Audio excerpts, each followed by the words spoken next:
Just like making the painting realistic. Like, this is not a fake. This is not a fake. It's like this the real actual thing. Because some artists can go and they can make a record, but when it comes to being live, they can't do it. Yeah. So like, how real is that actual record to you, and you can bring it to actual life? What's going on, Opecast? It's Braden, and today we have a very special guest, season 3 of Opecast. We have Emanuel, Harrold, and we have Shareef Keys, St. Louis native here. A lot of the guys straight from Brooklyn, so welcome to Opecast. Let's go. So Emanuel, musician, right? Right. Drummer, producer, dad, Yeah. St. Louis native. Yeah. Shareef, coming from Brooklyn, self-produced R&B soul singer. And so one thing we like to do on this podcast is just dive into both you guys individually, and then that's clearly led you guys to Brooklyn Saints. So let's dive in with you. You're the OG here, right? OG now. Just growing up in music. Ferguson. From Ferguson. We can go a little deeper, but Kinlock. But like Ferguson, grew up in Ferguson, Florissant School District. Just music from church on to funk, R&B, drum and bugle corps. I read somewhere you're a self-taught musician. Yeah, I'm self-taught. Taught myself how to read in theory, and then I finally fast-tracked it. Went to the new school in New York. That's why all my roads led from St. Louis to New York. And then from that point, I just started meeting amazing people along the way. What does it mean to you learned it in theory? So you learned how to read the notes, but then what was the theory part? Yeah, so like you teaching yourself the basic notations and understanding note value in terms of rhythm. And then also in terms of music theory, teaching yourself the basics of your 2-5-1 progressions, et cetera, et cetera, et cetera. And then actually how to read that on the actual paper. So when you come to like random gigs in New York, say if you're auditioning for Broadway or anything, you could just sight read without hearing the music. So that's kind of what I meant. You grew up in a family of musicians. Was there that like pressure that you're just like, oh man, dang, he's doing that over there? Okay, I gotta do my thing. No, it was never really any pressure. It was just more like that was an environment. Yeah. It's like, okay, this is how we do things over here. It was music, spiritual, and just community outreach. So it was just more of a building. It was more building. So you were in New York. Were you in Brooklyn at that time? Well, I didn't live in Brooklyn, but I was always in Brooklyn with a good friend of mine, Gregory Porter. But like, I was more in Harlem, Wash Heights. Yeah. How was the music scene in Harlem? The music scene at the time was St. Nick's Pub. That was the biggest thing jumping off because any day of the week you can see African Night, you can see spoken word, you can see dancers, traditional jazz, avant-garde jazz, hip-hop. Like, you can see everything. It's amazing, like, when you say, like, it's all different types of music. Yeah. And it's, like, depending on who you're talking to and how much they know about music, they may say, say in St. Louis or here in Missouri, it's like, oh, that's that new hip-hop, or versus, like, the way you're describing it, it's like, no, these are all different kinds of genres. Yeah. And so how were you able to find your distinct sound as a drummer? Well, basically, like, if you go deeper, like, it's something pulling you. So even though I would just, so I can have everything tight, I will also do my research on Ghanaian rhythms or Brazilian rhythms. It doesn't matter. I just wanted to have everything correct, done precisely. That way, once I have the tools, I can break the rule. You know what I mean? The fundamentals. Yeah, you just have those fundamentals, you can kind of mix and match. One of my favorite things about this podcast is talking to all different kinds of people, because it's like, with basketball, you learn the fundamentals and then you're shooting like Curry. Yeah. You learn, with food, you learn the fundamentals and then you're this big chef, and same thing with music. Now we're gonna kind of jump ship over here. Okay. We're gonna get back. We're gonna talk about Gregory Porter. Now you're in Brooklyn. Yeah. So how did you get involved with music? I'm the youngest of 6 brothers. So my older brother's my oldest brother, and like the third oldest, we're like really into rapping, producing. So like my first time making a beat was like at 12 years old. Vividly remember like right before school messing around with some sounds and being like, oh, this is crazy. I can't wait to come back from school. What year were you born? 1991. Oh, so we're the same. So, Yeah, man. so you're 12. So that's back when Terror Squad, Yes, sir. the Fat Joe times. Lean back. Yeah. Okay. All of that good stuff. So yeah, just like at that time it was like big learning process and learning curve, but like learning DAWs, which is like Pro Tool like programs that you make music off of. So I'm learning on Cubase, Fruity Loops at the time when it wasn't popping. Just mad different mediums of like allowing myself to kind of figure out what I want to do musically and work like, kind of turned my mind and got me going. You were also in a family of musicians. Did you? Yes, yeah, kind of, sort of. For E, I always tell E, like, it's different for, like, being a musician and being, like, a songwriter, producer is, like, two different worlds in a way where you kind of understand the music in a totally different level when you're, like, able to play the songs or read music, where, like, we were very much so, like, just kind of figuring it out as we went along, you know what I mean? Trying out different things, seeing what worked, seeing what didn't. Doing our studies on like our favorite producers and writers as far as like rappers go at that time, and like just trying to mimic as much as we could while sounding original, you know what I mean? Like taking on our influences but still keeping that authenticity that we like carried. So what does it mean to be a self-produced R&B soul performer? Well, to be honest, it was just a self-produced is literally what it means. You're producing by yourself. You know what I'm It's saying? kind of like today's podcast. Yeah. Like we got like 3 different types of mics. Classically reckless, yes, man. Love it. But just a lot of like in the house learning different stuff, you know what I mean? Writing songs, producing things, until I like figured out a good foundation that I felt like worked well, and I thought that could like translate to people that I didn't know. And I think the more I started getting better at making music and knowing like how undeniable it could be was like the chance where I was like trying to figure out how to be palatable. You know what I mean? Making stuff that people that I don't know from anywhere can hear and be like, yo, this is dope. And then also having my friends be like, this is fire. Like, whew, what is this, bro? You know what I'm saying? Oh, So, they give you the, is this you? you felt, yo, whenever they give you the, is this you? Or, yo, what's that? Y'all never heard that before? It's like, ooh, yeah, we got some. I was telling you that too. Matter of fact, our last performance. Matter of fact, our performance here for the pod. One of our homies came through, and to hear her say like, yo, what was that song? Was like, yes. That's the one. Yes. We doing something right, you know what I mean? Nowadays where, you have music on SoundCloud, you guys have it on Spotify and other platforms. In your time, how were you able to get your music out? You're working with Greg Porter. Are you guys... Is that through the record label, or like, because now I can make a song. It's not gonna be good, but I can put out the song and upload it to Spotify. But like you're in a time where it was a bit more competitive. It's extremely competitive now because there's so many artists. But like you're competing for radio time.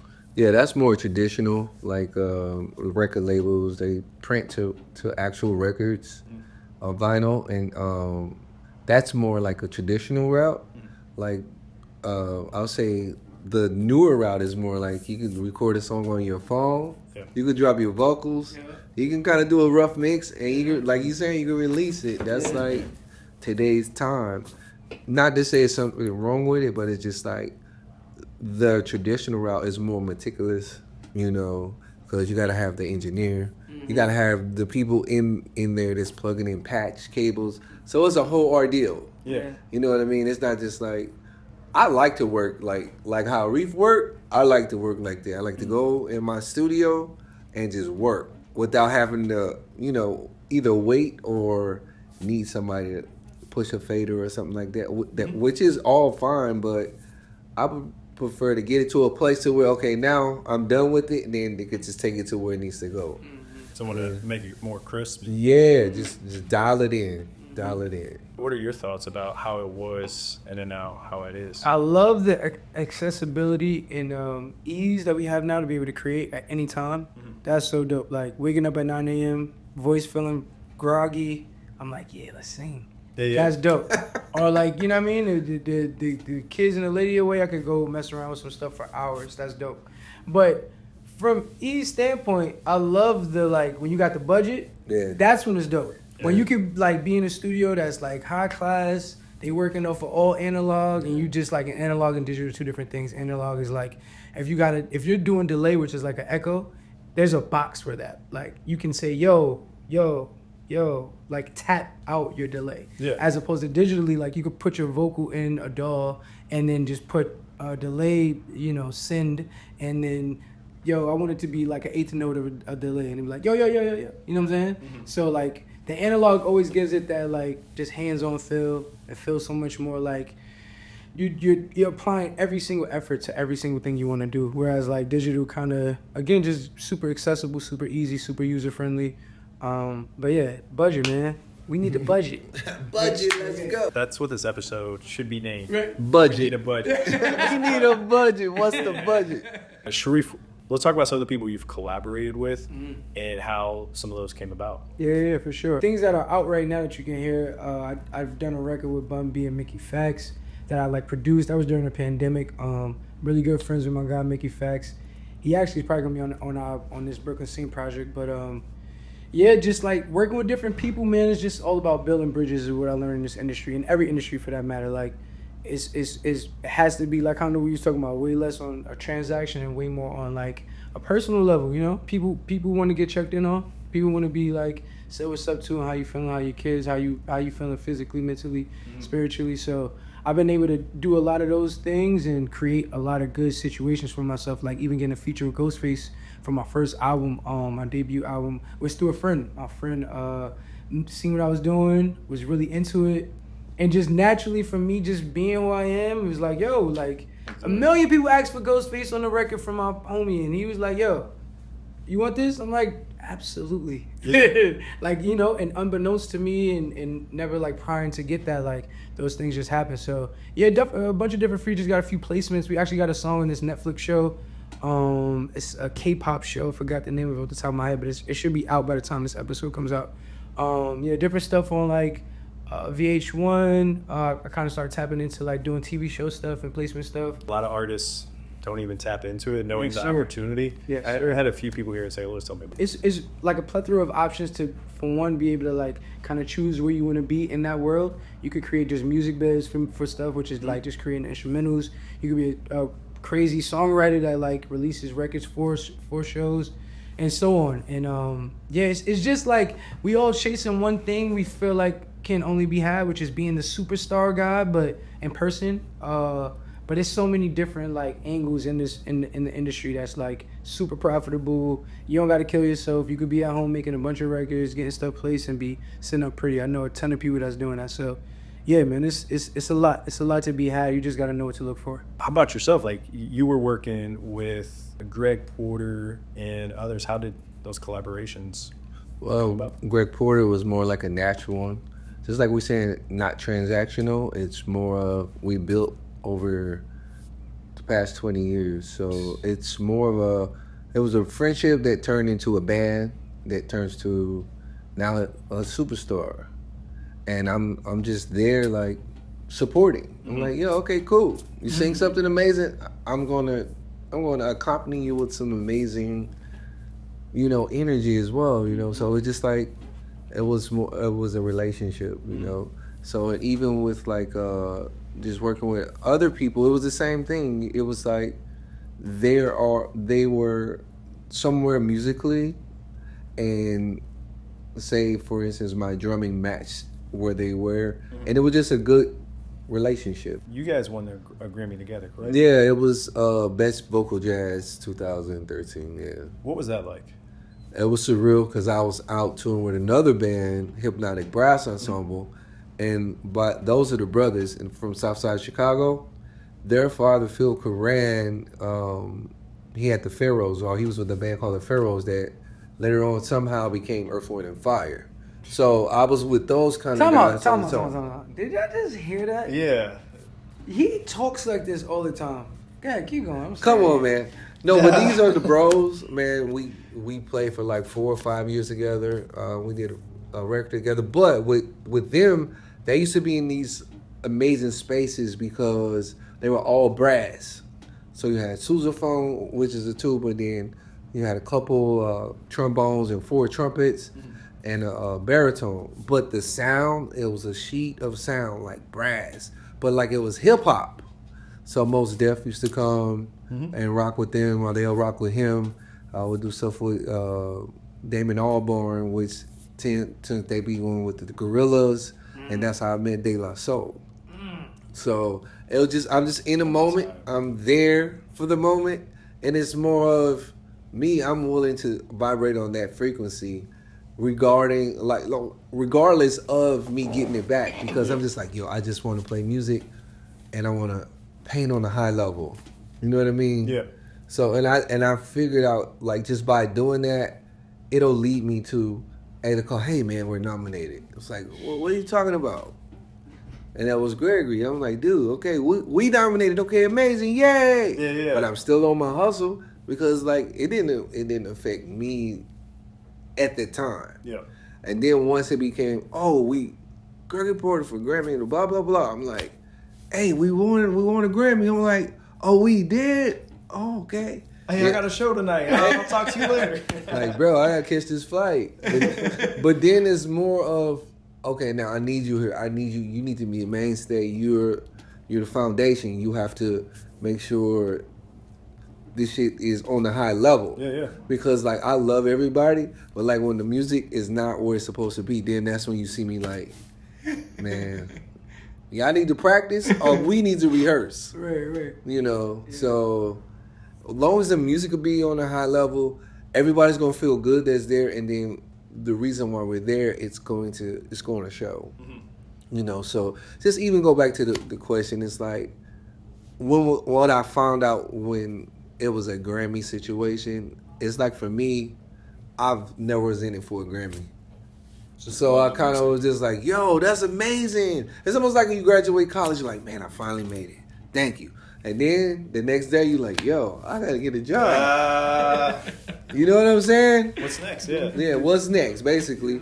And basically, for me, a great drummer told me, Chris Dave, he was like, after that Grammy, I remember that text message he sent me, say, yo, drummer man, what's next?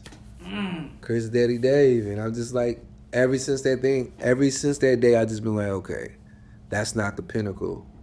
That's just A moment. Yeah, that's a moment that allows to sharpen you a little more, and then you try to go to the next thing that sharpens you a little more. Yeah. And just take it to where you at this place of, yeah, I'm vibrating. I want to be like Herbie Hancock, like George Benson at 81, still killing it. Like, bro, 81. How important is it to, like, that camaraderie of going out to eat for lunch before this, or? That's important. That's important. That's bonding. That's bonding 101. Just to, like Shareef said earlier, it's about, checking on you. How you doing, bro? Like, you hungry? You good? You need rest? It's just checking in and making sure everybody's cool. And then once that is there, so many layers of what can be presents itself. You know what I mean? Because if it's always transactional, it's like, yo, bro, it's time to go. Sound check. Showtime. All right, now you gotta get on the plane. Now it's like, yo, man, it's one-sided. Like, we don't have a partnership or a relationship. It's more of, it's my way and do what I say, and then it's time to go. So that's the importance of camaraderie, because then we can crack jokes and it's not offensive, and we can go have fun without it being like a priority. It's just normal. It's spontaneity of the moment. Yeah. Even though you have of course we have rules, but like, again, the rules are made so that you can kind of bend them and warp them to your personality. Yeah. Without it just being like, yo, no, I'm gonna stop everything over here. I'm gonna set my own set of rules, and if these rules don't work for you, then I identify as doing my own shit. You know what I'm saying? So We have Brooklyn and we have Sane. How did that come about? The inception of it was simple as a song. Was this in 2020? Yeah, this is definitely like the height of the pandemic. Did you guys know each other before that? No. no, No but we prior have knowledge. a lot of mutuals. Yeah. Hella mutuals. That's crazy. It is, definitely. So, yeah, we was like in the height of the pandemic. I'm making a ton of records. At this time, I just got my deal with Issa Rae's music placement company called Radio. So I'm making a ton of records. I'm just in the mode of just making songs. Really important to say, too, because, like, at the time, I was really big on just perfecting one song. I'll stay on the song for a week, 2 weeks just trying to make it sound great. So at this time, I'm just really pushing. I'm making maybe 150 records in 6 months or something. So he hit me at that time was like so important, so imperative to like this moment and like all these things culminating together. But yeah, I've heard it. I felt a certain way about it. A lot of police brutality was on TV at the time. A lot of things going on at the time. And I'm like, yo, this is how I'm feeling. I sent it back like, damn, hopefully he likes it. Was it too heavy? He hit me back like, this is cold, right? Perfect. You know what I'm saying? I And was then like, from there, we just off to the races, man. Just going for it. You could finish it, E. No, that's it. That's it in a nutshell. It was, hey man, let's make something for the world that's relevant for today. And not only will it be our version of, we'll go back to Greg Porter, our 1960 what, is our call to action, as well as for our generation saying, yo, we see what's happening, but at the same time, we are fathers, we are creators, we are men that want better. You know what I'm saying? We like opportunity, we like funding, we like Budget.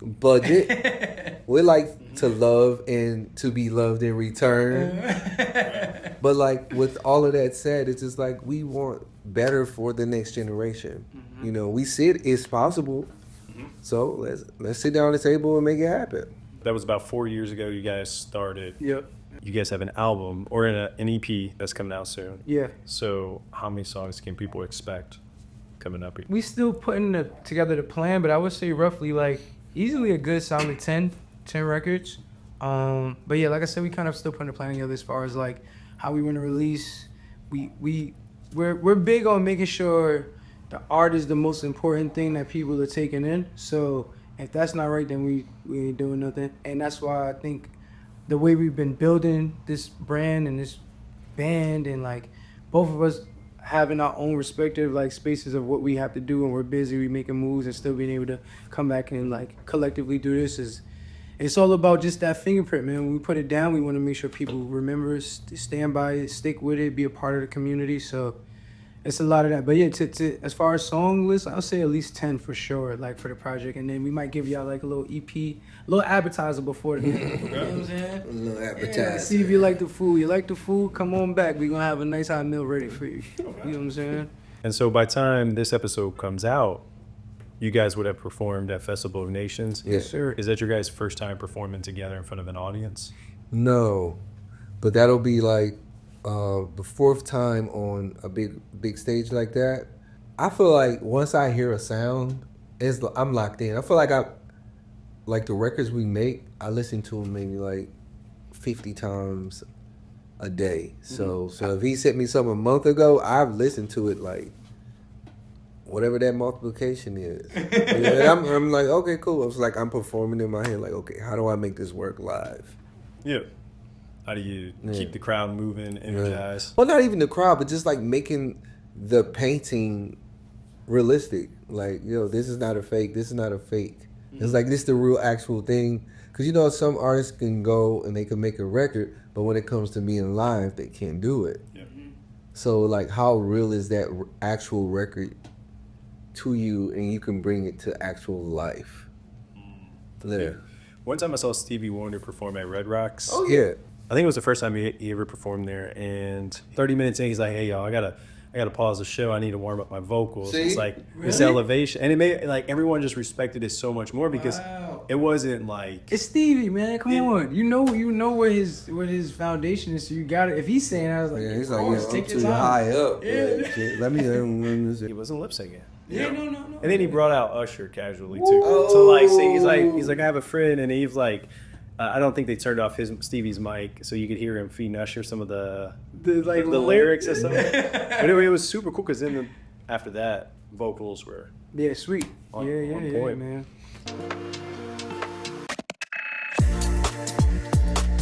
Foodie Friday. Shareef, what are 3 or 4 of your favorite spots? Maybe in Brooklyn or anywhere in New York. Nah, we can keep it true to Brooklyn. Alright. First one on the top of my mind is Juju's. It's this really fire like Korean spot, kimbaps, you're getting your rice balls, you're getting your sushi-rita. I don't know if you ever heard of a sushi-rita, but it's sushi and burrito together. Yeah. So it's a big nori wrap, seaweed wrap with rice. You got your pickle radish. I'm a vegan vegetarian struggling because I live in New York City. So the greatest pizza in the world. So I gotta get my pizza and mac and cheese. Come on, man, don't talk to me about my mac and cheese. But yeah, so you know, I you could do that. My second would be good pizza spot. I got a ton, but I'm gonna say L&B's. L&B's, L&B Spumoni, classic pizza, upside down slices what people go there for. It's a square slice. Super incredible. Yeah, he gave me the upside down. What the hell? So basically, this is bread, cheese, then sauce, then fresh Parmesan on top with a little olive oil. Incredible. The Sounds bread fire. tastes like it's from when they first opened the store, which is like 1930 something. You know what I mean? Okay, yeah. And then the third spot got to be black owned. Come on now. Damn, I'm torn. I got to give them something good. I want to go Caribbean. Or what about you and your wife or family? Yeah. I mean, y'all be going, we travel. Know what? I got a perfect spot. Natural blend. So it's a great vegan spot, Caribbean spot. They have a few different locations, but like we go to the Best Style one, we go to the Crown Heights one. Incredible food, great people, very authentic to the flavors, but a chance to kind of get a better side of what you're eating instead of just eating a bunch of oil. You know what I'm saying? You get some smoothies, some fresh green grass shots. You know what I'm saying? Getting your vital foods in. We're getting older, man. So Tap in, bitch. Facts. have you taken them to Emo's or any St. Louis style pizza yet? Yeah, when he first came, we did the St. Louis thing, but I told him I can't eat like that no more, man. See, you I gotta feel- eat I- the smoothies. It's amazing. No, I juice like beets, Yeah. carrots, celery. Talk that talk, man. I juice in the morning. You know what I'm saying? I'm naturally big boned, so I got to keep this all under control. My dad is 6'4", like dude, and he's what, almost 80. Yeah. So yeah, but like some of my favorite food places that I've experienced recently is the new one, the biscuit joint. Yeah. I love that. Is that the name of it? The biscuit joint. Fire. Yeah. Mad dope. So what? Like I normally get like this. This is like a sage mushroom smothered biscuit. Oh man, that's crazy. But they got. I know I'm going for breakfast tomorrow. They have all the meat options too. But that I've been going to that lately. And then I recently tried Miley's. Yep. Miley's was crazy. She has the artist. She has her own restaurant. Dope. And Fire. they brought some stuff out for me, and I was like, "Yo, this is really killing." At first, cause I'm from St. Louis, I'm like, "Man, this ain't gonna be shit." Then I looked at her, I was like, "Yo, this is killing!" Like, yo. So Miley's for like Vietnamese, Chinese, little fusion.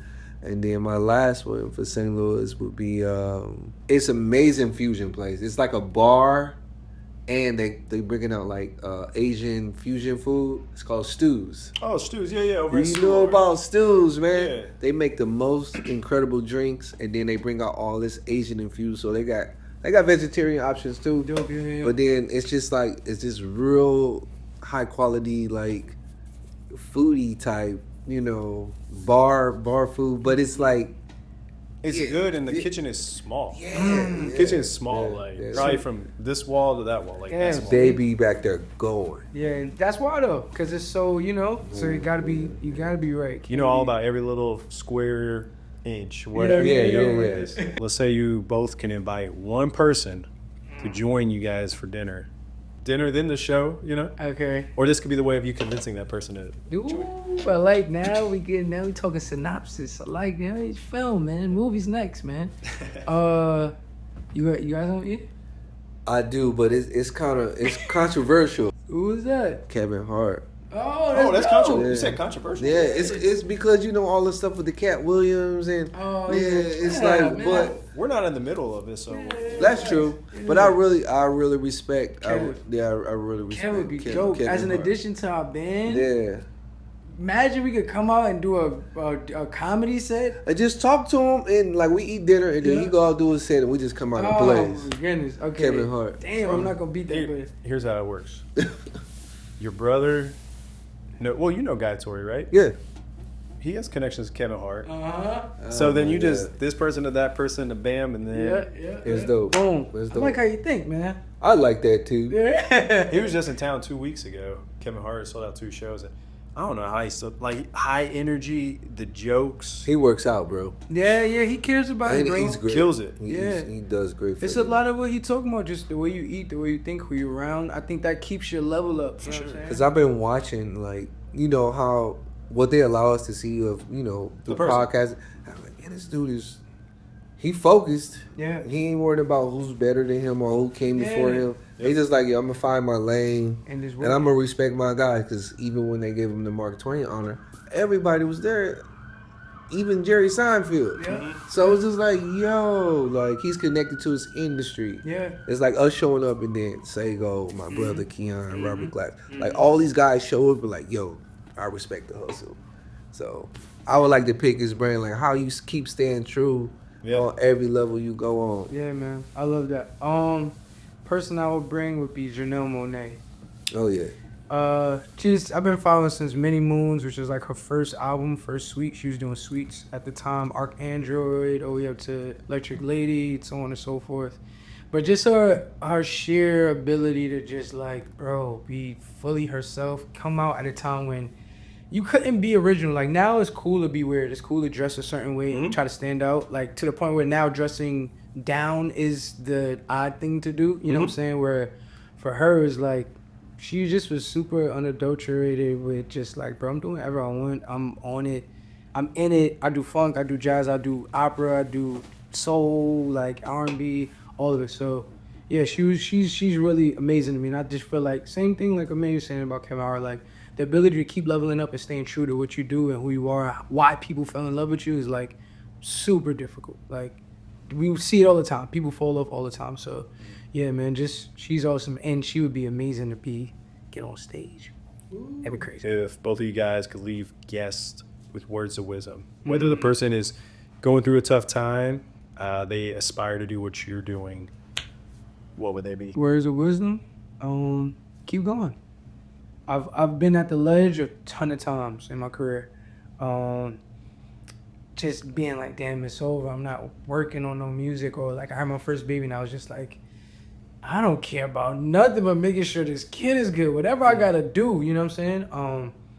And you know, so many other things that I like felt like I needed to be at this place and I wasn't, and maybe I should just stop doing music. But keep going, man. You never know what's like on the other side of the fence.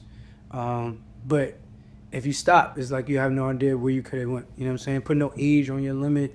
None of that stuff matters, bro. Just make great music and keep working, keep going. Yeah, man. Because music, in a sense, is ageless and timeless.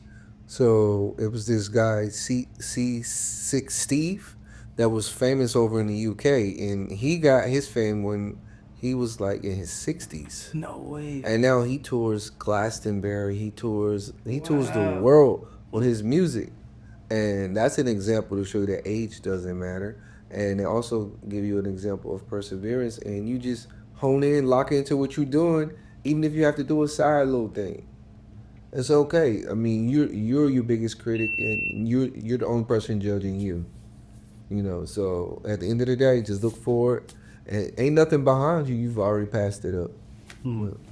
So how can people find you guys? You can find us at Brooklyn Saint at benzugo.com and also IG Brooklyn Saint Music. Find us on the gram. If Find you us got a on the show, gram. tag us. You Gram got some is it. music, tag us. Tag man. us. By the time this come out, you're going to hear a song. You're going to love it.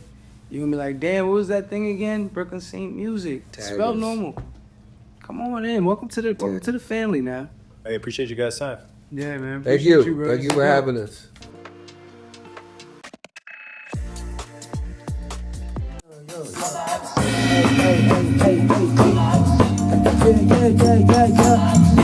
All I ever see, all I ever, one more time, hey. Cause all I ever see, all I ever see, hey, look, yeah. Always low, nothing matter to me. I'm trying to be the best that I can be. Ain't trying to stop everything I believe. Ain't trying to block everything I've achieved. Wanna get me, wanna hit me, they may wanna stop me, wanna block me, and it's so risky. just to be me. I wanna live freely, but they envy. Hey, my life, my life, my life, my life. Hey, my end tonight. My right, my right, my right, my right. Hey, my end tonight. My life, my life, my life, my life. Hey, my end tonight. My right, my right, my right, my right. Hey, my end. Cause all I ever see, hey, all I ever see, hey, all I ever see, yeah, all I ever see, yeah, all I ever see, yeah, all I ever see, all I ever see, yeah, all I ever see, yeah, hey, look, deal with it, hey, they just tell me dust it off and to deal with it, acting like these fake dolls make me feel better, hey, I just want love, wanna feel better, hey, look, how much am I really asking? A life without strife or tragedy, cannot stand here like cattle, me unity and action, hey, and action, yeah, action, hey, look, cause all I ever see, look, in my community, look, is brutality, yeah, and inequality, yeah, and bunch of misery, yeah, for my people, we the people, we the people, you the people, all I ever see, yeah, all I ever see, yeah, all I ever see, yeah, all I ever eat, give me some now, huh.